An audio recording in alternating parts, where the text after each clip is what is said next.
But there's also the part of me that's like, I just got to get through this. I'm going to give it my best. And no matter what, I'm going to show up, and then I'll show up next time too. Regardless of the outcome, I'm going to show up next time. That is where I would bet on myself. Are you doing all you can with all you have? Are you actually maximizing your own strengths and mitigating your own weaknesses? And if you can say yes to that consistently, I mean, I'm telling you, in the long run, you'll be blown away with what you can do. Next Level Nation, welcome back to another very special, as always, episode of Next Level University, where we teach you how to level up your life, your love, your health, and your wealth. We hope you enjoyed our latest episode. It was number 1,212. Are you really too much? I enjoyed that episode very much, other than the fact that my brain was not fully functioning. Today, for episode number 1,213, would you bet on you?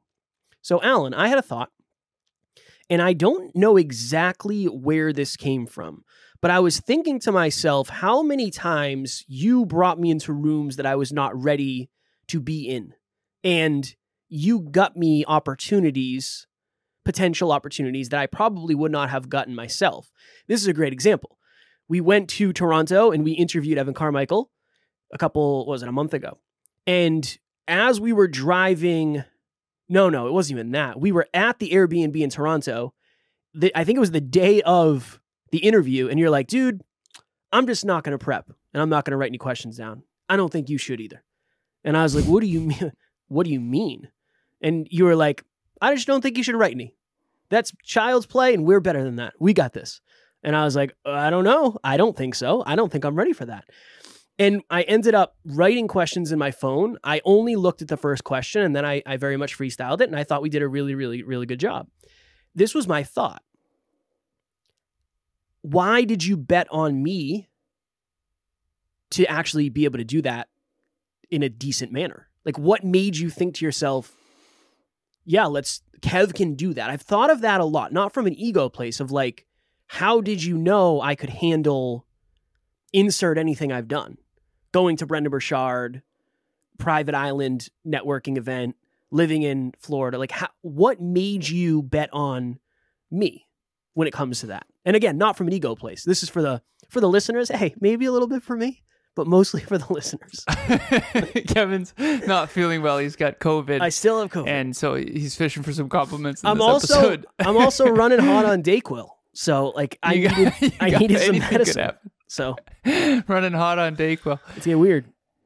I remember, I'll tell this story. So, at the beginning of the Hyperconscious podcast meets Conversations Change Lives, before we teamed up, before we partnered up, which is wild to think about, by the way, because back then, it just happened so organically. Yeah, it did. It was just like, why wouldn't we do this? Yeah. Of course we're going to do this. Yeah. You know, we're going to go back to podcasting alone. Mm. But anyways, I remember you went to England, and I'll never forget this. First of all, your Instagram handle, @NeverQuitKid, @NeverQuitKid on Instagram. I always remembered that. Then you went to England and you took your podcast equipment in a 50-pound bag with you, and then went on the train with it. That's when I knew you were willing to do the work that most people aren't. And one thing that I will share, I think that a lot of people thought I was full of crap when I said I wanted to, start a business and start a podcast and be like Tony Robbins one day and XYZ. When in reality, I meant it, and I meant it through and through, and I meant it in my bones, and I'll do whatever it takes, and obviously within reason, but I'll do whatever it takes within alignment. That's for sure. And there's very little I wouldn't do to actually achieve that goal, that dream. And I think a lot of people, and this is my new understanding of it, a lot of people say they want XYZ result, but they don't actually want everything that comes with that, and they don't, more importantly, maybe know what comes with that. What I did notice about you is that your actions actually backed up your words. So you used to say, like, I want to start a podcast like Joe Rogan, and I want to live my dream life like Joe Rogan one day. But then you actually you did the hard and necessary, and more importantly, very uncomfortable things that are required to achieve it. And when I witnessed you doing that, that's why I believed in you. Because at the end of the day, that is the cheat code. I mean, that's one thing that I was interviewed earlier today. One of my clients is doing her thesis on neuroleadership, and she asked Emilia and I to be interviewed, and she asked 12 questions. It was awesome. And it's private, and she's going to keep it private, but it was neuroleadership, which is essentially psychology meets neuroscience for leadership. And how do you lead your team effectively? How do you lead yourself effectively? How do you improve? And I remember thinking to myself, the one thing that you really can't teach, it's hard to educate someone on, is the necessity for doing painful, uncomfortable things consistently, which, by the way, from a neuroscientific perspective, is the only way you really evolve your neurons. It creates, it's very challenging, just like your body. You lift your muscles, you do hard workouts, and then your body is breaking down the muscles, tearing the muscle fibers, and then they grow back stronger. The same goes for your neurons in your brain, and that's the most basic form. In other words, you have to stretch your mind. I remember you and I, in the beginning of our journey, we'd have these long, hour-long masterminds, and we'd interview David Meltzer, we'd interview all these people, and you'd be really struggling to keep up cognitively. And now you do that no problem. That's how I knew you were ready. That's why I believed in you. Not because you had the capabilities then, because you didn't, but because I knew through resilience you would grow, because the human condition is so adaptive. I mean, you've just adapted through massive pain and trauma and failure. And I knew you would, because you're the never quit kid who takes a 50-pound bag to England and for one episode. Who does that? That's just reckless. It wasn't a good episode either. That was so that's actually exactly what I wanted to get into, what I wanted to get into during this episode. Yeah. Again, yeah, COVID brain hopped up on Mountain Dew. COVID brain is a real legit thing. Okay. Would you bet on you? Yes or no? No. Where would you bet on you? Because there's somewhere that you would. And this is always my thing. I was never the smartest. I was never the biggest. I might not have been the fastest or the strongest, but I was always resilient enough to last. So even the fact that you said I knew you were resilient, I would bet on myself when it comes to that too, but not necessarily the other things. And I'm glad we landed on that same thing, because two parts. One, why wouldn't you bet on yourself? Are you missing some sort of attribute that you recognize in people who have the success that you want? Is that part of it? Okay, cool. Part two, is there somewhere that you would bet on yourself? I used to say this all the time, because again, I wanted to be a fighter. I wanted to fight professionally, mixed martial arts. This was always my thought. You might beat me, but you'll never want to fight me again. That was always my thought. It's like, I'm not going to win every fight, but what if maybe I can show them that, like, I am super tough and I'm not going to quit, and you're not going to get out of here without some sort of remembrance of me. That was always my thought. So did I bet on myself to win the fight? No. But I wanted to bet on myself that the person would never want to fight me again. And again, just in this analogy, I was never a professional fighter, and I would get my butt kicked by any of the professional fighters. But I think that allows you, in this weird way, it's almost like if you might not have a 10 out of 10 belief anywhere, but there's like a belief below that that's like, well, I might not be able to accomplish blank, but I know I can accomplish this thing. That might seem more accessible. It might not seem as fancy or as big of an accomplishment. That's what I want you to find in this episode. Where would you bet on you? Maybe it's not, I'm going to have the most successful business of all, whatever. I'm really good with people. If you put me in a room with somebody, I know I could be their friend. Awesome. What can we do with that? We can do a lot with that. There's a lot of stuff that comes from that. What else? Like, I might not be the best at blank, but I'm really good at communicating with somebody. All right, cool. What can we do with that? I might not be somebody who's really good with vision, but I'm really good at being consistent in the beginning. Awesome. Like, what can we do with that? Where would you actually bet on yourself? I think so many of us look at the negatives. Well, I'm not good at this. I'm not good at this. I'm not good at this. Whatever. Cool. But where would you bet on yourself? What are you good at? And I'm glad you and I landed on the same thing, because that was kind of my goal in this episode. It wasn't because I was super smart. It wasn't because I had studied self-improvement. Even from my standpoint, it was, look, we're going to go to a networking event, and it's going to suck and I'm going to be uncomfortable. But I know, and this was always my thought, I would bet on myself that I'll actually last. Like I'll be able to survive the weekend and go back home and I'll learn something new. I'll be able to start a conversation with somebody and end up being friends with them. I'll be able to take a bunch of notes that I'll be able to look at later, and maybe that'll, raise my awareness of something. It might not be the number one goal that you're going to accomplish, but what are the 4, 5, and 6s that you can? That's my point in this goal. That's my goal in this episode. Next Level University and Kevin is exactly where you need to be if you're a podcaster. When I first started out just a few months ago, I had no clue on the direction I was going. I was getting hustled by another company that was giving me not even close to the value that Kevin and Next Level U was giving me. They literally changed the trajectory of my podcast, have helped me out tremendously. They understand the clients. I promise you, you will not go wrong with dealing with Kevin and Next Level U. I'll see you there. The other piece of this too, Kev, and in hindsight, I was working with someone who I consider, I'm just going to call a spade a spade. I was working with someone who I think in hindsight is fairly lazy in comparison to you.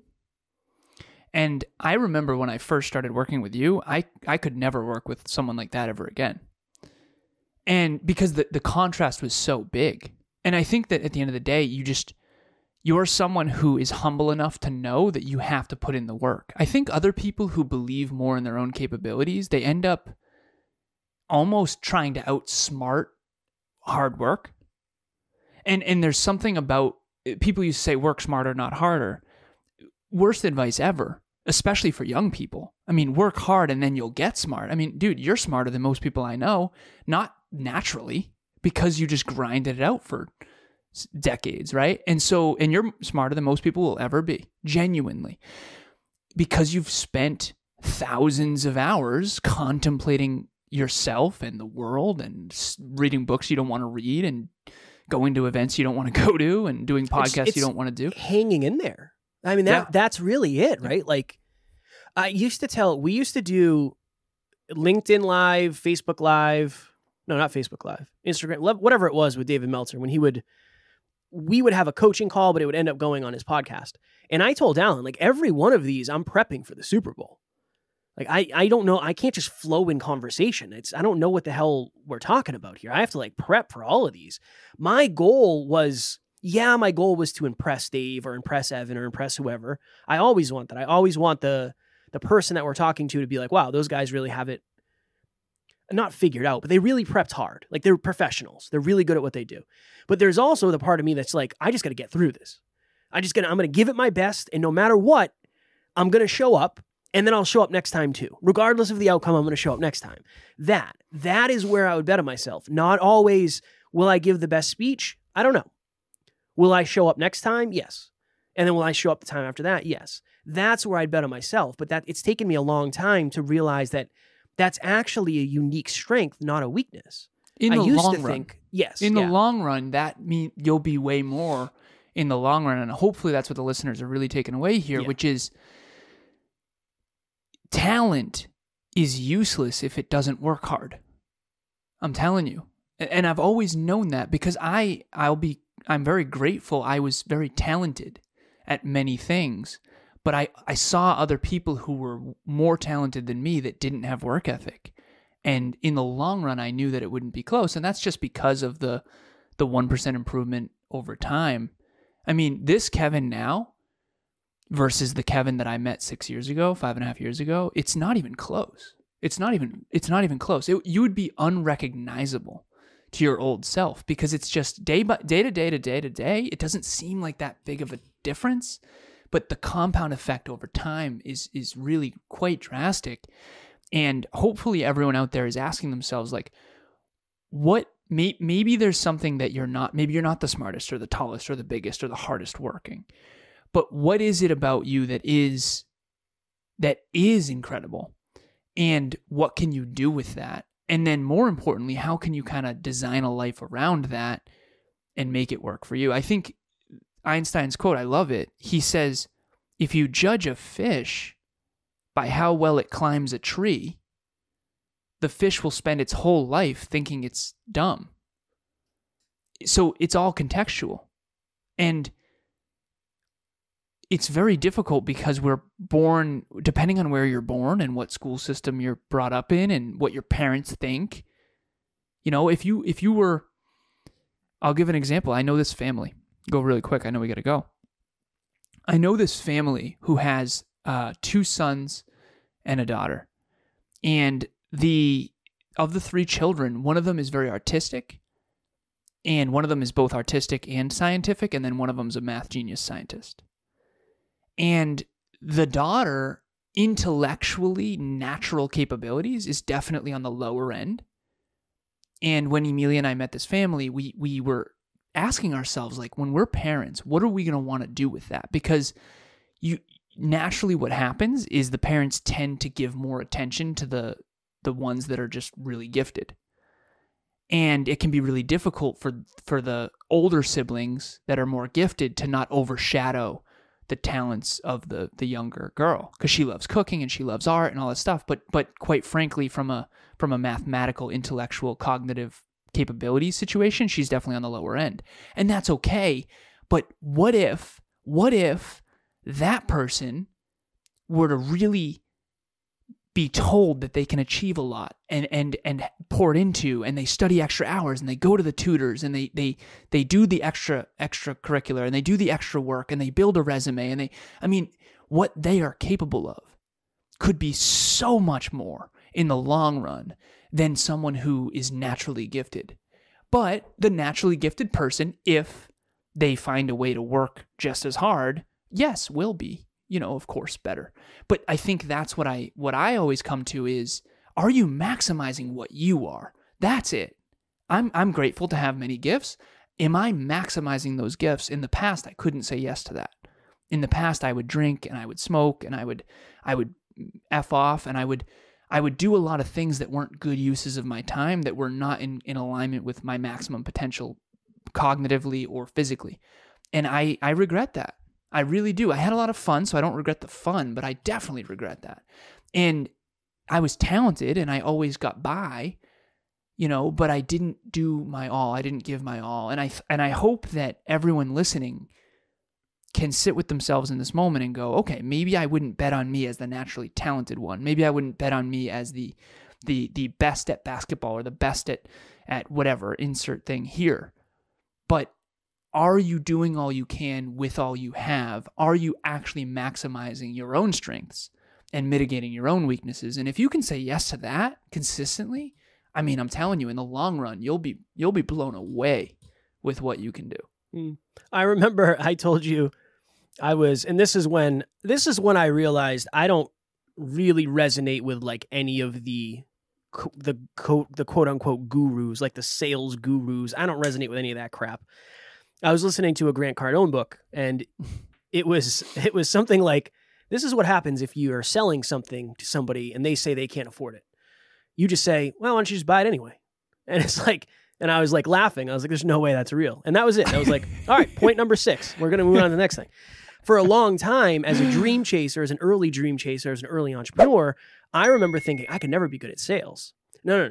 I didn't want to get good at sales the way other people were doing it. That just wasn't my goal. For the longest time, I was anti-marketing. I don't want to get good the way everybody else is by like faking it. I don't want to do that. When in reality, I can be good on my own way. I do think I'm really good at sales, not because I'm good at the marketing of the Big Mac. Can you tell our listeners, the new listeners? For the new listeners, Kevin has a great way to describe marketing.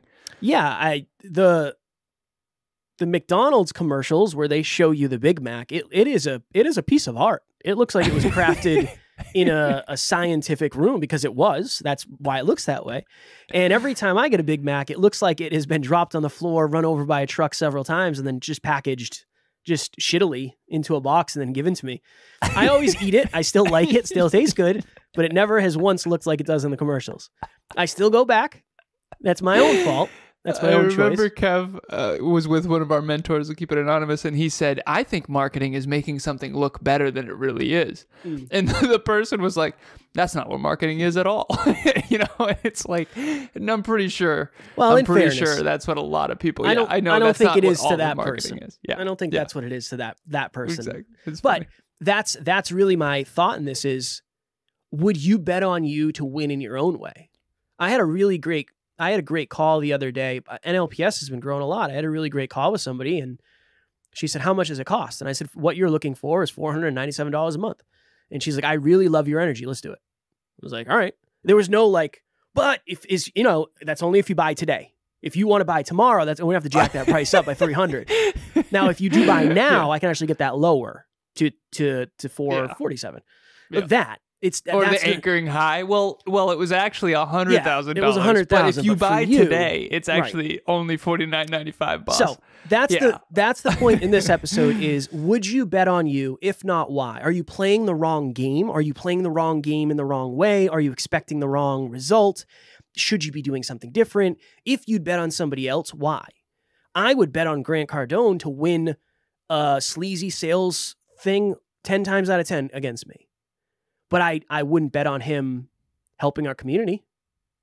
Like we can, not a chance. I'd bet on us every time, single time. And that's why you'll never see somebody like him on this show, because it's not what's best for the community, right? That's that. I know that we can serve. I have to believe that at a deep level, or I wouldn't be doing 7 episodes a week with Alan and dedicating our lives quickly. But more importantly, you earn that. It's not like we say that and then we like go to the beach. No, fair. It's very important to like, we are earning our words. I think a lot of people say the words, and we'll go, but we do have to go like now. Words are not when you say words, they move people, and that's good. But then do your actions actually back up your words? And then do your actions create new words? I think that's a thing. A lot of people say a lot and then do things that are outside of alignment with that. And so, make sure that whatever it is that you realize in this episode about yourself, what you would bet on yourself, most likely underneath that is because you've actually taken action. So you believe in your bones something about yourself that you've actually taken action on. It's very hard to believe things truly and wholeheartedly that you aren't taking action. Every action you take is a vote for the type of person you want to become. And, hopefully something stirred up in this episode that you can really learn what you want to double and triple down on in 2023, because we still are at the beginning of the year, and this can be a good new fresh start for you with a new perspective. Yes, it can. Next Level Nation, we actually just got off one of our department meetings for Next Level Live 2023. So as you have heard, we are having an event on April 1st, 2023 in Worcester, Massachusetts. 50 humans. Alan and myself will be presenting. We're going to be talking about health. We're going to be talking about wealth, and we're going to be talking about love. It is going to be I'll say it's our first style of this really new event, where it's just going to be Alan and I, and we're going to sit down and figure out what is the best experience for our audience. That's it. We don't need to collaborate and bring people in. It's just going to be us and you. And that's the same as this podcast. And that's why we're doing it that way. So please join us. The link will be in the show notes for tickets. It's $97. We're only taking 50 people, and I guarantee it is well worth the money. As of yesterday, we officially, in our company, produced 27 podcasts. And I don't know if that number includes NLU and Podcast Growth U. Is that true? Yes. It does. Okay, so 27 podcasts. We produced 27 podcasts, and we know what we're doing because we have just learned through much repetition. So if you want to start, grow, or monetize a podcast, we are the place where you can do your genius reps, your genius zone, stay in your genius zone, while we do ours. In our case, it's producing the show. I am actually a client at my own company, which is so cool. So Conscious Couples Podcast is produced by Next Level Podcast Solutions, which is a part of the Next Level universe. So if you want to start, grow, or monetize a podcast, maybe you've been thinking about it, maybe you want to start small, maybe you want to do it, once a week, just audio only, not on YouTube yet, you can start with a small package. We have 3 different levels, level 1, 2, and 3. 3 is the whole boat, which is the Ferrari. Level 2 is the mid-level, and then level 1 is just start small, audio only for a cheaper price. I think it's $297 a month. Again, it depends on some of the nuances. But if you are interested, you also get coaching with it. So you have Kevin in your corner. You have our team in your corner. We help you grow. Our goal is to get you to your next level. And that's what we do at Next Level Podcast Solutions. Son. Next Level Nation, tomorrow for episode number 1214. One big piece of advice we actually stopped taking. I love doing those episodes. I'm very excited to talk about it. As always, we love you. We appreciate you. Grateful for each and every one of you. And at NLU, we do not have fans. We have family. Happy Wednesday. We will talk to you tomorrow. And we will see you at the next level.